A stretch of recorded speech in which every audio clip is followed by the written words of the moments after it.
Swayam Prabha. Digital India. Educated India.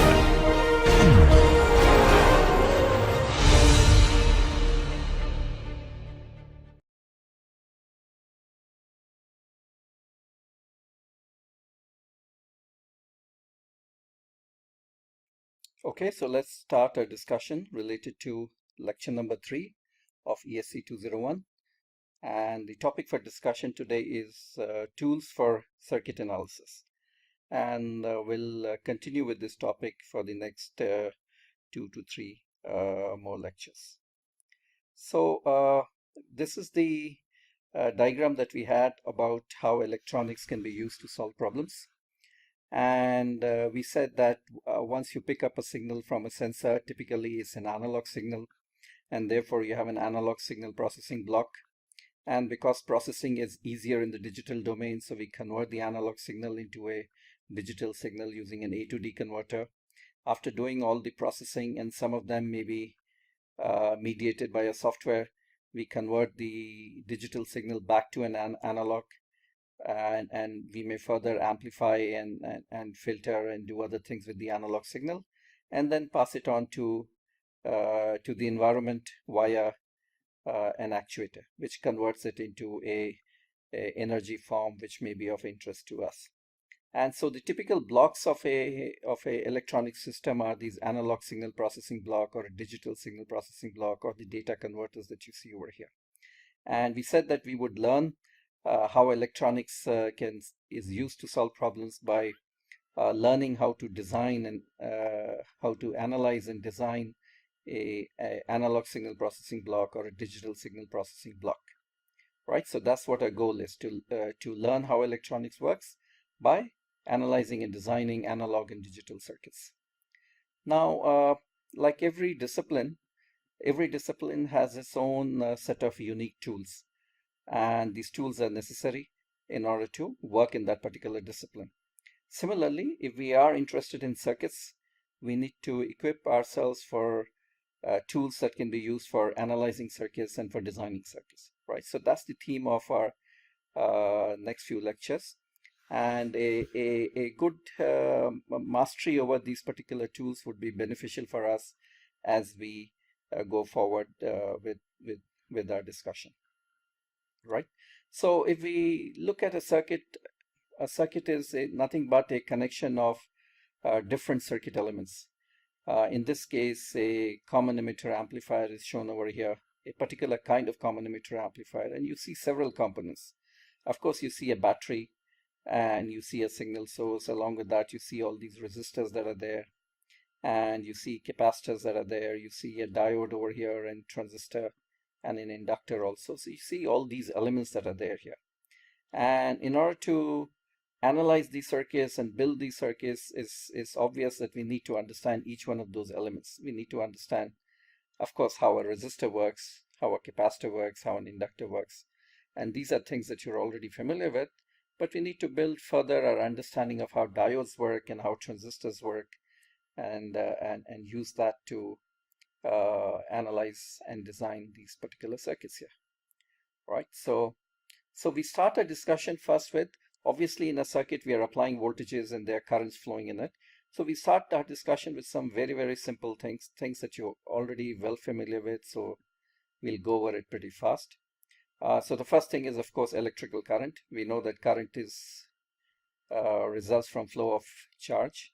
And in our case, in the field of electronics, we are primarily interested in current flow due to electrons.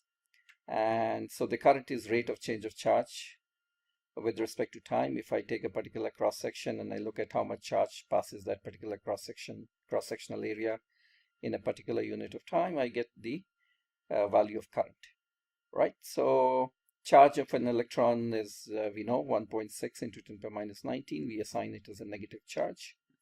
And this example, for if we take, let's say, 10 to the power 16 electrons, suppose, flow per second. So this is let's say, a cylindrical conductor, and if we are able to monitor and count, let's say, 10 to the power 16 electrons flow through this area per second. Well, we can calculate how much current flows. I will be dq by dt, and we can use that charge by time. and this is 1.6 into 10 power minus 19 into 10 power 16 divided by 1 second, so we get 1.6 milliamperes. So the purpose of this simple calculation is to show you that for a current to flow, significant current to flow, we'll be handling, in electronics, we'll be handling currents of milliamperes, tens of milliamperes, sometimes microamperes, depending on application. But this particular point shows you that large number of electrons have to flow for appreciable current here. So when you see a milliampere current flowing, well, this is the kind of a number that you can keep in mind. 1 milliampere current is implying that 10 to the power 16 electrons have crossed a particular cross-sectional area in 1 second. All right, so large number of electrons are involved. Okay, continuing with current, there can be various kinds of current, and many times we encounter what we call as DC current and alternating current here. So by DC current, we mean current which is constant with time, right? So, and we denote it with a symbol like this here, a current. So a current constant with time, so it's a current source, and we denote it with this particular symbol here, with an arrow indicating the direction in which the current is flowing. Well, in contrast to a constant current source, we have a alternating current source. The current decreases and increases in a sinusoidal manner here. So we call this an alternating current here, right? So, and we also denote it by, so it's a current source. Both of them are sources of energy. They are current sources. And next to that is we write it as, it's an alternating current. So we write down the magnitude and the frequency here, cos 2 pi. 2 pi by f, for example, 2 pi by frequency times the time here. So this is an alternating current. Let's look at voltage. So we understand that voltage difference is the source of current flow, right? So, and the units are, of course, volts. So if we have a bulb and we apply a voltage difference, these are the wires here. If we apply 12 volts here and 0 volt here, of course, the bulb is going to, a current would flow and the bulb will light up. The current would pass through the resistance here, heat it up, and because of high temperature, the light comes out of the bulb here. Important point, simple point, but important to remember is that it's not the voltage which causes the current to flow, it's the voltage difference. If I apply 12 volt here, 12 volts here, there is voltage applied to the bulb, but there is no voltage difference across the bulb here. And obviously, there is no current, and no current means the bulb doesn't light up. All right, so we have, like the current source, we have voltage sources are also DC and AC. A battery in this example of a DC voltage source, we denote it with a symbol like this here. And a generator, for example, would generate a sinusoidal source here. So the voltage rises and falls sinusoidally. And this is the symbol that we use to denote sinusoidal sources here. More examples of a constant battery, of course, we are familiar with. Solar cells are becoming, rooftop solar cells are becoming quite common now. And the solar cells also generate a DC voltage. And power plants typically generate AC voltages. And a local generator that also generates an AC voltage. And of course, we can convert DC to AC and AC to DC. There are means of converting these voltage sources one to the other. All right, so coming back to this common emitter amplifier, as we said, any circuit will consist of lots of elements. So we're a little bit familiar with, we just went over voltage sources that you see here, a DC voltage source and an AC voltage source. So let's look at the next element, which is the resistor. So resistor, this is the symbol that we use, and the resistor is characterized by voltage, this particular mathematical relationship. The voltage is directly proportional to the current, and the proportionality constant is what we call as the resistance. And this is what is known as the Ohm's law. And the unit of resistance is, of course, ohms.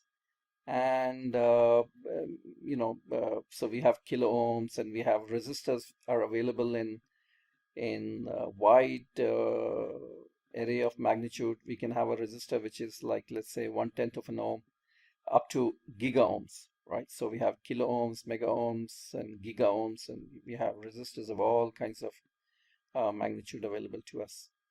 The inverse of resistance, we can write the relationship like this. The inverse of resistance is what we call as the conductance, and the units are Siemens here, and so ohms here, and so that's the resistance.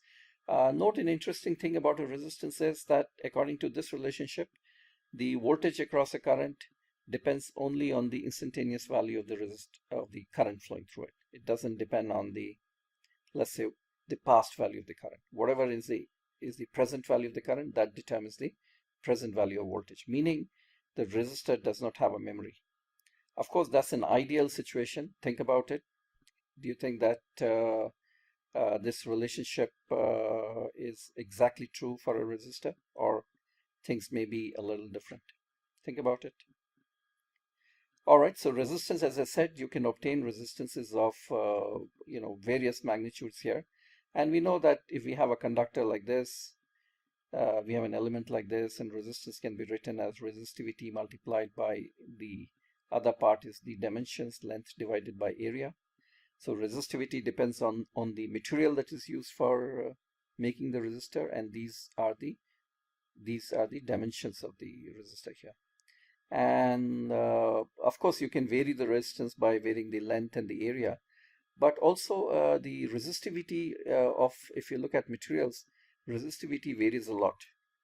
If you take aluminum and copper and metals, the resistivity is very, very low. On the other hand, you take insulators, the resistivity is very, very high. And so the resistivity varies over orders of magnitude. And you could use different kinds of materials to realize different kinds of resistors, besides changing length and area. All right, if we look at a circuit like this, of course, we see resistors, capacitors, and all the different elements that are there. We also see these wires that you see. We see these wires, and wire is also an element, and it's a special element with a resistance equal to 0. Now, no wire has a perfectly zero resistance, but the resistance of the wire is much, much smaller than the other resistances in the circuit. And for all practical purposes, we could assume it to be 0, right? So a wire that you see here, or a short circuit that you see here, has a resistance equal to 0.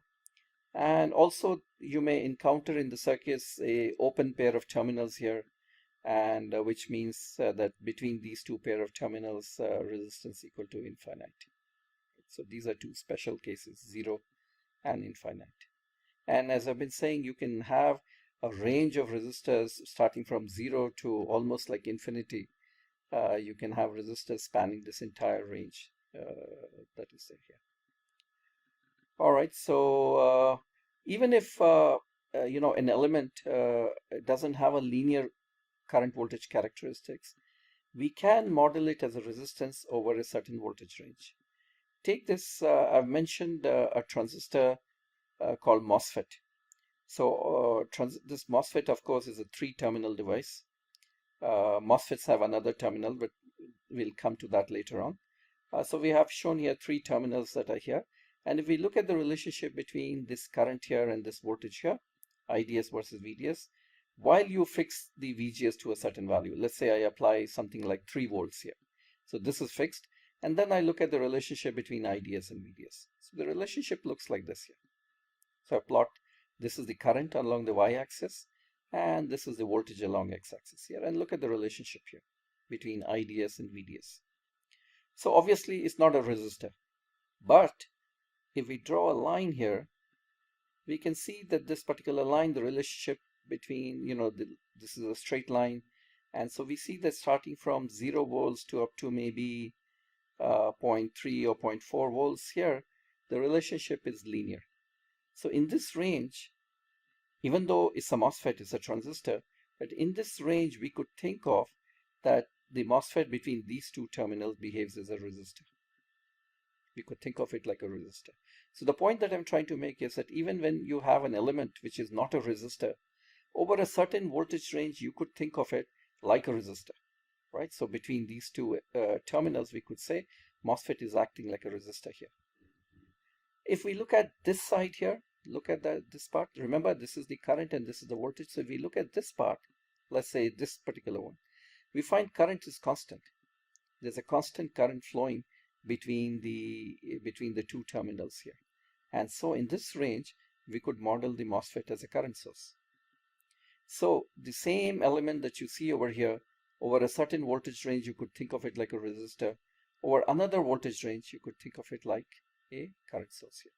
So it's important to note that even when you don't have a pure resistor or a pure current source, there are other elements that you could model them over a limited current, over a limited voltage or a current range. You could model them as resistors or you know, as a current source, or even as voltage sources later on we'll see. Right. So we've seen current, we've seen voltage. So let's come back to power. So if there's an element X here, and we have voltage V1 and V2, and the current is flowing out from V1 here, from this particular terminal, the current is flowing out in, and so the power dissipated in this particular element is V1 minus V2 into I. And if V1 is greater than V2, then P is positive. It means that power is being delivered to the electrical element X, or in other words, the electrical element X is absorbing power. On the other hand, if V1 is less than V2, P is negative. It means that the power is being extracted from the element X, or element X is a source of power. All right. So depending on the magnitude of V1 and V2, depending on the direction of I, power could be absorbed by an element X, or element X could be a source of power. So this kind of a diagram you need to remember. V1, V2 into I gives us the power here. And so as an example, let's say this is 12 volt and this is 6 volt here, and there's a current of 1 ampere is flowing. So the power, we can calculate power in X, power dissipated in X, V1 minus V2 to I, it comes out to be 6 watts. There's a positive value, so power is being absorbed. On the other hand, if I have 12 volts and 6 volt here, and let's say the current were like this in my circuit, in this case, well, we can work it out. The power comes out to be minus 6 volt, which basically means that element X is a source of power here. It's not absorbing power, it's not dissipating power, but it's generating power, it's supplying power here, right? Well, we can use this equation to calculate what is the power dissipated in a resistor. We know this relationship, V is equal to I into R. Power is V into I. And we can combine them together. So this relationship all of you are familiar with, power is equal to I square R. And we can also obtain power equal to V square over R, right? So power dissipated in a resistor could be written in these two ways. All right, let's continue. So we need some definitions. So when we have a circuit like this, and many times you would find us talking about a particular node in a circuit. So what is a node? A point where two or more circuit elements are connected, right? So this is a node. We are connecting a voltage source and a resistor, and so the place where we interconnect them, that's a node here. This is another node where we have connected, it's a meeting point for 3 resistors. This is also another node, and this is also another node here. So here, you know, voltage source is connected, R2 is connected, R4 is connected, and IX is connected. So this is also a node, right? So these are all nodes in my circuit. So along with node, we have the concept of a loop. So a loop is formed by tracing a closed path through circuit elements, but the requirement is you should not pass through any intermediate node more than once. So let's take the circuit, and let's say, what is a loop? Well, if we start from here, go down here, come here, and then go up here, well, that's a loop. We did not pass through any node. We start from here, go here, come back here, and then back again. We did not pass through any node more than once. Okay, so that's a loop. Similarly, this one is also a loop, right? This one is also a loop. We can even do a loop like this here, here, here, here, and here. That's also a loop. All right. Now note the following. This one is not a loop. Starts from here, goes here, right? Passes through this particular node here, comes here, here, and then passes again. So note that this particular node is passed twice, right? Once going like this and once going like this. So this is not a valid loop, right? So So we have a concept of a node and we have a concept of a loop, right? Okay, so when we are given a circuit like this and we want to analyze this particular circuit, please remember the goal of analysis is the first goal of analysis is to understand the circuit. And to understand the circuit, we try to determine the currents flowing through various elements or the voltage across the different elements that are there. Okay. So the primary goal is understanding, and to understand, we need the values of currents and voltages in my circuit here. For example, I may be interested in this resistor R2, and I may want to know what is the current flowing in R2. So how do we analyze this particular circuit? Well, the procedure for analysis is based on two laws, laws that you're familiar with, a Kirchhoff's voltage law and a Kirchhoff's current law. So let's look at these two laws first, and then we'll come back to how we go about analyzing circuits. So Kirchhoff's current law, it says that the net current entering a node is 0. All right, so we will take, it doesn't really matter, but you can take current entering a node as positive, then you must take current leaving a node as negative. If somebody takes current entering a node as negative, then you'll take current leaving a node as positive, right? So whichever way you want to take it is fine. So the sum of the currents entering a node is 0. And the basis of Kirchhoff's current law is nothing but law of conservation of charge. So what we are saying is, if let's say more current enters a node as compared to the current leaving a node, then obviously more charge is entering a node as compared to charge leaving a node. So they would imply charge accumulation at a node. And we are saying there's no possibility of a charge accumulating or depleting at a particular node here. So the circuit is such that that possibility is not there. Charge accumulation cannot occur. And therefore, the conservation of charge implies that the sum of currents entering must be equal to sum of currents leaving here. So if I take this particular node and I want to write down KCL, so what I would do is entering is I1 is positive, I2 is positive, is entering a node, I3 is leaving, so I may write minus I3 equal to 0. So it gives us a relationship between currents, I1, I2, and I3. So that's a useful thing for solving circuits. Well, if we take these two elements, obviously, if I take this particular node here, so the current entering and current leaving must be equal to the same, so IA equal to IB. Another example we can quickly take. All right, so if I want to analyze this particular circuit, I can easily do that. So current entering is 1 ampere, another current entering is 3 ampere. This is also entering IX, and the current leaving is 2. So 1 plus 3 plus IX minus 2 equal to 0. So that gives us IX equal to minus 2. Right. Important thing to remember is that KCL it's not just about a particular node in a circuit. You could apply KCL to a surface. For example, we could take a circuit like this. Let's say this is a part of a circuit, right? And there are other things outside it. We could draw a surface around it. And we could say net current entering this closed surface, net current entering must be equal to net current leaving. So I1 plus I2 plus I3 must be equal to I4. Must be equal to I4. So we can apply to a larger, not just to a particular small junction of elements here. We could apply to a larger part of a circuit, draw a surface around it, or draw a curve around it, and then look at current entering and current leaving that particular surface here. As an example, let's say we have a network of resistors like this.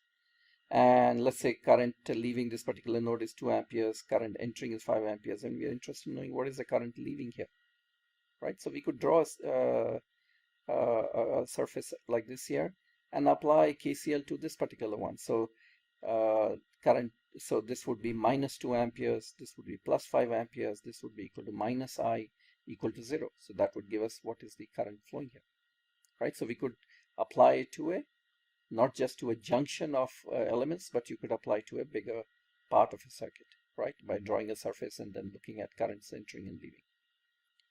So that was Kirchhoff's current law. Kirchhoff's voltage law says that the sum of voltages for any closed loop in an electrical circuit equals 0, right?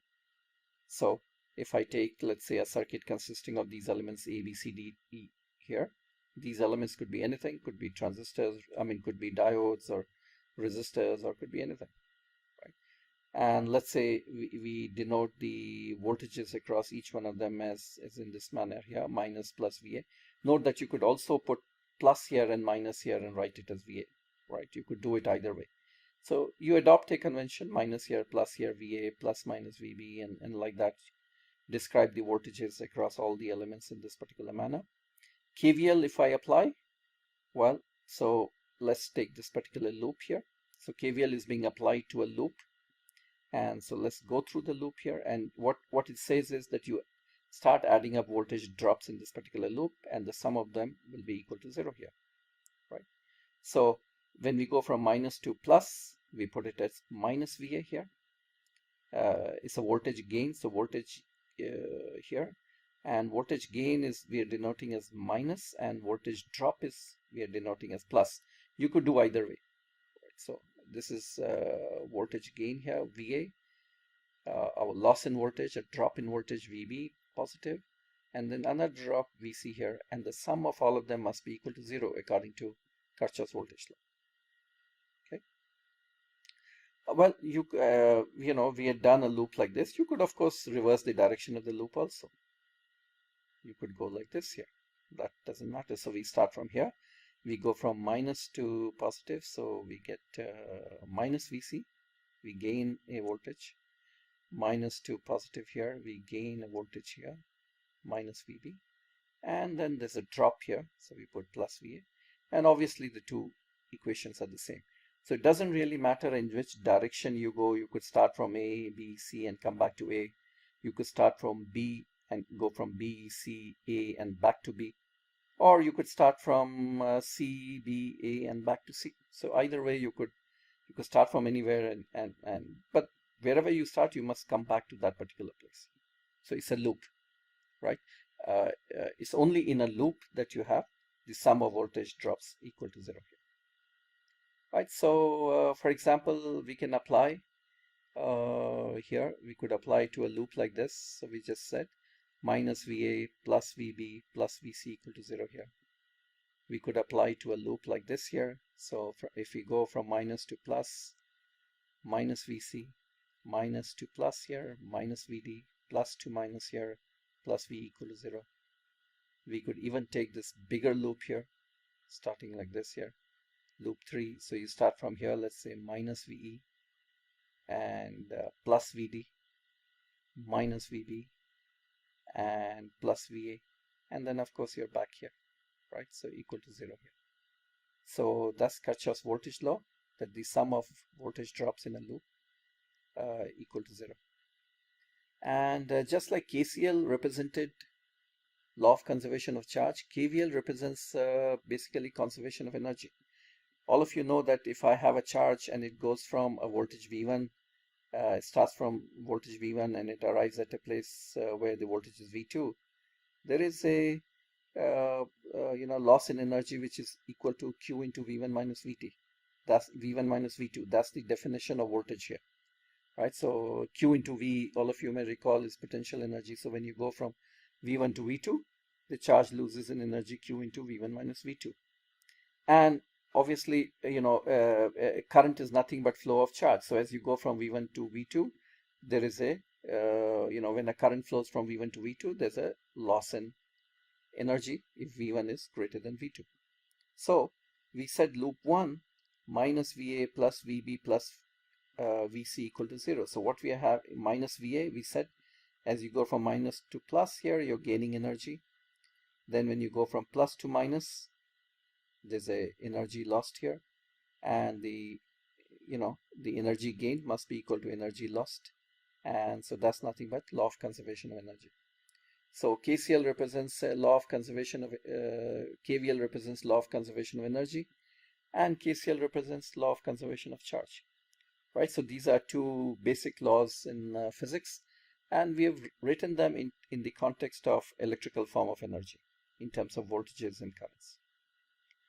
All right, so let's continue. So we have this concept of series connected elements and parallel connected elements that you all know of. So two elements are connected in series if there is no other element connected to the node joining them. So for example, if we take A and B and the node joining them is here, right, this place, and there's nothing else connected to this particular node except A and B. So A and B are in series, right? And obviously, when they are in series, the current IA is equal to IB. If you apply KCL at this particular point, IA must be equal to IB, right? Okay. Similarly, D and E, there's a node which connects D and E, right? There's at least one node which connects D and E to which nothing is connected here. There's nothing connected here. So D and E are also in series. Well, B and C are also connected. There's a node which connects here, right? If we take this, B and C are also connected. There's no, but there is something else also connected to that particular node, which is the element D. So B and C are not in series, right? So the reason why we are talking about series connected elements is when two elements are connected in series, of course, the currents are the same through these elements here. And the other thing that we'll see, that if these elements are, let's say, if A is a resistor, B is a resistor, we can combine them together into one single resistor, which will be RA plus RB. Or if A is a capacitor, B is a capacitor, we can combine them. We can get an equivalent capacitor. So series and parallel connected elements are useful for simplifying circuits, for combining elements and simplifying circuit, and that helps obviously in analysis. Parallel connected elements are when both ends of an element, let's say A, are connected to the ends of the element B. So one end is connected to here and the other end is also connected here.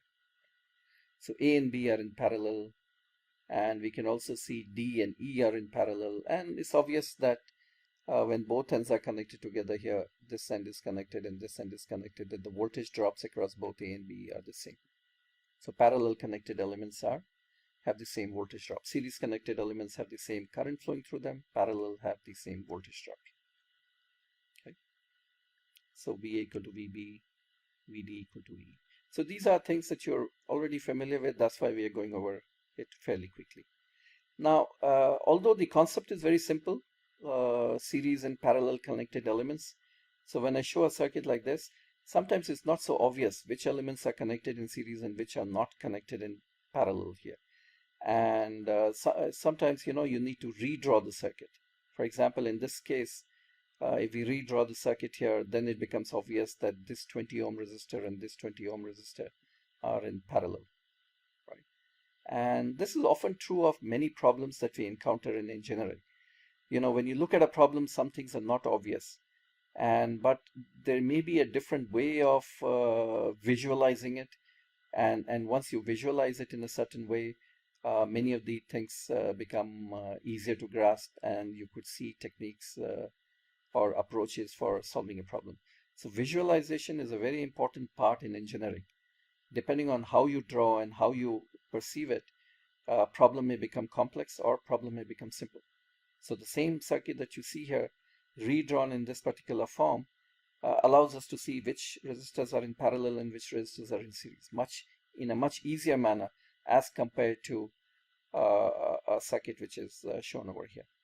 Now, the other thing is, for example, if we look at it, many times the series and parallel connections, become, they evolve. For example, let's say if I take this 20 ohm resistor, it's not in series with 10 ohm, and neither is this 20 in series with 10 ohm. But this 20 and this 20 are in parallel, and when we combine them, we get a single resistor of 10 ohm. And that single resistor then becomes in series with this particular one. And when we, it evolves. So series and parallel, they evolve as you simplify the circuit. Similarly, nothing is in parallel to this 20 ohm resistor, neither this 10 ohm or this 20 ohm or this 20 ohm. But once you combine them together, you find that something comes in parallel with 20 ohm here. So as you work with circuits, as you simplify them, the series and parallel connections, they evolve. It happens as you simplify. So let's come back to circuit analysis. We said that in circuit analysis, one of the things that we use in circuit analysis are the two laws, the Kirchhoff's voltage law and the Kirchhoff's current law, right? So let's apply these particular laws, Kirchhoff's voltage law and Kirchhoff's current law, to solve a very, very simple circuit, the answer to which, so what we are looking for is what is this V0 divided by Vs, or let's say what is the expression for the current I2, right? So, and I'm sure you can just simply write it down, all of you can write it down, but let's look at the elements of analysis. How do we go about analyzing these circuits and what are the steps in it? So what we do is we write down, let's say the voltage drop across the resistor is V1, let's say the voltage drop across the resistor R2 is V2, okay? So and let's say the current flowing through R1 is I1 and the current flowing through R2 is I2, right? So let's apply the KVL and KCL. So when we apply KVL in this particular loop, we have minus Vs plus V1 plus V2 equal to 0. So we get this relationship.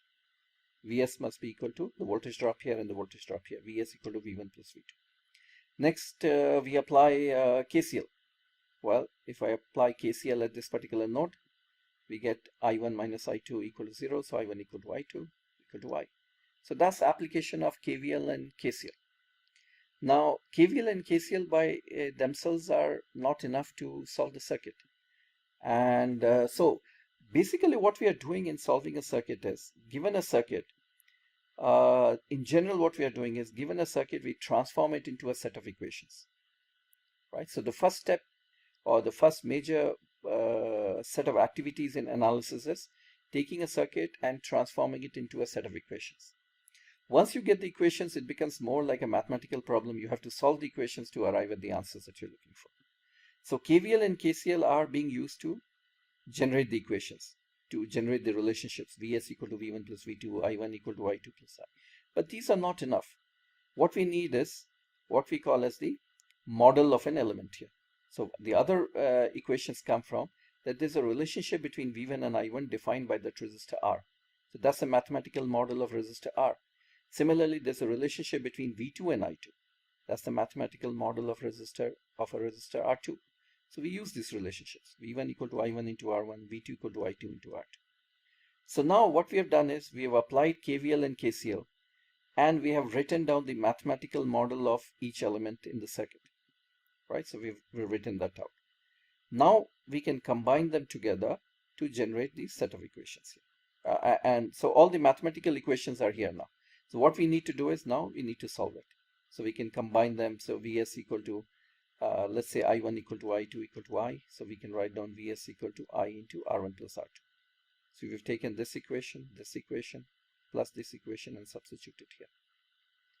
And V0 equal to I into R2, right? So voltage drop is equal to here, V0 equal to nothing but V2 is I into R2. And therefore V0 equal to Vs into R2 by R2 plus R1. So if we are looking for V0, then this is what V0 is. If we are looking for I2, I2 is nothing but I. So we can get what is I also. Basically Vs divided by R2 plus R1. So a very simple example, but what we are trying to tell is that you analyze circuits by applying KVL, KCL, and the models of the circuit elements. Use that to generate the equations. And once you have the equations, then you go ahead and you simplify and you eliminate variables and you arrive at the answer that you're looking for, right? So how do you generate the equations? KVL and KCL here and models. And then comes the solving part here, the equation solving part here, right? So to summarize, you apply KVL and KCL, use mathematical model of circuit elements. These will give you a set of equations. Solve the resulting system of equations to get the answer that you're looking for, right? So that's what we did here. KVL, KCL, model of the resistor, and then manipulation of the equations to arrive, solving of the equations to arrive at the answer that you're looking for, right? So KVL and KCL you're familiar with. Without that, you cannot do any circuit analysis. The other part is the element, the model, mathematical model of the circuit element. If I took this resistor out and I replace it by a diode, then you cannot analyze that particular circuit unless you have a mathematical model of the diode, a relationship between current and voltage across that particular diode. Or if I replace it by a transistor, so I need a mathematical model of the transistor in order to analyze the circuit, right? So KVL and KCL are the same everywhere, but mathematical models, they vary depending on which circuit element you have. And eventually what you have is a system of equations. And it becomes more of a math problem and you need to eliminate variables and solve it. right? So let's apply it to a slightly more complex circuit. So suppose we want to find out what is this current Ix here. So if you want to find out what is this current Ix, I have to apply KVL and KCL, use mathematical model of circuit elements. And sometimes what we do is we apply KVL and KCL and mathematical model in one step. We just don't write the voltage drop here as V1 and V2 and V3 and V4 and simply write KVL and then say current is I1 and I2 and I3 and write KCL and then do all of that. We combine these two steps to generate the equations. So we could do that, for example, by taking this particular node and saying let the voltage at this particular node be V1. And then we write KCL at that particular node, let's say. And let's say the voltage here is V2 as well at this particular node. So we can write KCL at this particular node. Vs minus V1 by R, this is the current entering the node from here. Minus V1 by R, this is the current exiting here in this direction here, which is Ix basically. And V2 minus V1 by R, this is the current coming from V2 to V1, let's say current entering a node here. So sum of these currents equal to 0. Similarly, we can write KCL at V2. V1 minus V2 by R, that gives the current entering the node number 2. This is the current leaving this particular node, minus V1 by R. And Is is the current entering the node, plus Is. So we have applied KVL and KCL, and we've applied the model of the circuit elements also. So when we were writing KCL, I've used the fact that this is a resistor and therefore current going down is V1 by R. So we combine both of these steps together wherever is easy to do that. We combine both of these steps together to generate the equations. And then the next, what we have to do is we have to solve these equations to get the answer. And so we have two variables and it's easy to solve the two equations together to generate the answer. So as a summary, the circuit analysis, whichever circuit we are looking for, the analysis will be based on generating a system of equations through applications of KVL, KCL, and mathematical models of circuit elements, and then solving the resulting system of equations. KCL, just a reminder to all of you, KCL represents law of conservation of charge. Current entering a node must be equal to current leaving the node. Net current entering must be equal to net current leaving. KVL is like conservation of energy. The algebraic sum of voltages equals to 0 in any closed loop in a circuit here. And we went over the concept of series connected elements and the parallel connected elements. So we'll stop at this particular point, and then in the next lecture we'll continue our discussion.